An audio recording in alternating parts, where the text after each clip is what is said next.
There are some big questions that I need answers to. What is a good life? How do you care for your community? What is justice? Modern education, books and videos aren't giving me the answers. Maybe it's time to turn to something much older.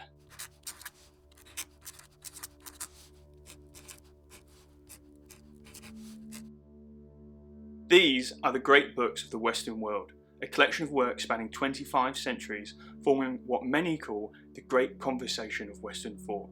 The collection was compiled by Mortimer Adler in the 1950s. Its aim was to collate the very best in Western thought and writing so that anyone could give themselves a liberal arts education. It's got names of people I've heard of: Shakespeare, Plato, Freud, but there's plenty here that I've never heard of as well. It's a broad set of genres, everything from philosophy to drama, science, mathematics. But you might be asking, what is a liberal arts education, and why, after 1 degree, a career and 30 years of life, am I seeking one? The aim of a liberal education is human excellence, both private and public, for man is a political animal. Its object is the excellence of man and man as citizen. For this reason, it is the education of free men. These are the words of Mortimer Adler in Volume 1 of this set. In the past, a liberal arts education was common. These great works were read and discussed by everybody that attended school. Since World War II, our education systems have changed. They've had to. Increasing industrialization, technology, and economic prosperity has brought stability and, more importantly, leisure time to increasing numbers of people. The education system now has to deal with much more than an elite class who can spend their hours reading Homer and Plato. This type of education, supposedly, is too difficult for the masses. So it's out with the old and in with the new, an occupation and technical-based education readying our citizens for a productive life in the new economy. This change, Adler argues in The Great Conversation, has not been for the better. Infused by the rapid progress that technology and science has brought since the turn of the century, such unscientific pursuits as literature and philosophy were thrown out. The demands of an ever-increasing standard of living in our hubris made the exact same mistakes that the reading of these great works once prevented. People were no longer familiar with the great ideas, the wisdom, the humility, the good judgment that these books provided.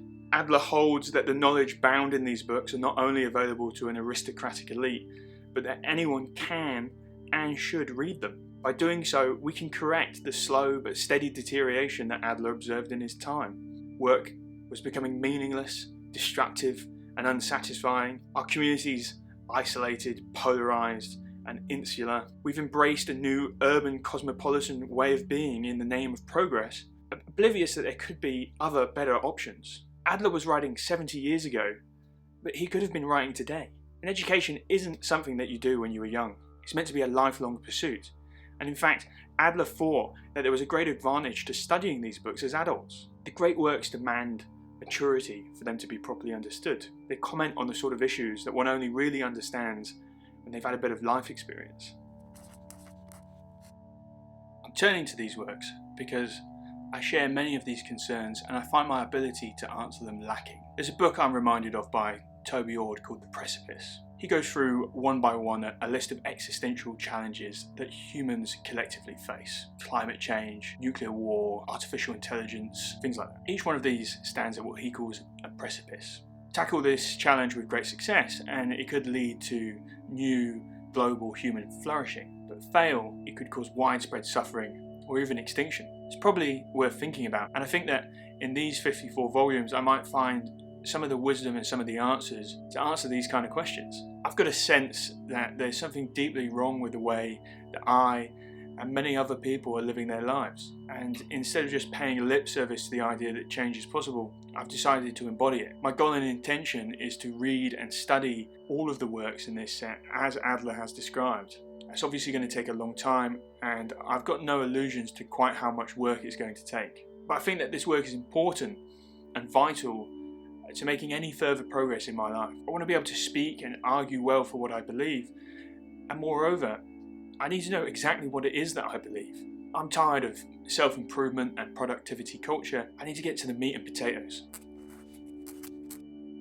You could read this set cover to cover, volume by volume. Adler even says in the first volume that might be a good idea. The works form a conversation through time where later works assume that you're familiar with earlier works. But there is some, let's say, motivational challenges with this. The whole works of Shakespeare are included here, and reading all of his work as one great block doesn't appeal to me. I think Adler's team anticipated this and published a 10-year reading plan of self-study. I'm going to be following a modified version of that plan. My reading order follows this original intent, however I've joined back together some of the work that's been split up. For example, the Brothers Karamazov has been split across multiple years. For me, reading a novel with huge gaps in between just doesn't work. There's still some big chunks to read, history of the Roman Empire, but part of the challenge of engaging with great works is often the difficult language and the length of the text. I'll be reading these works with the intent of a first reading, fully recognising that I won't be able to fully comprehend works that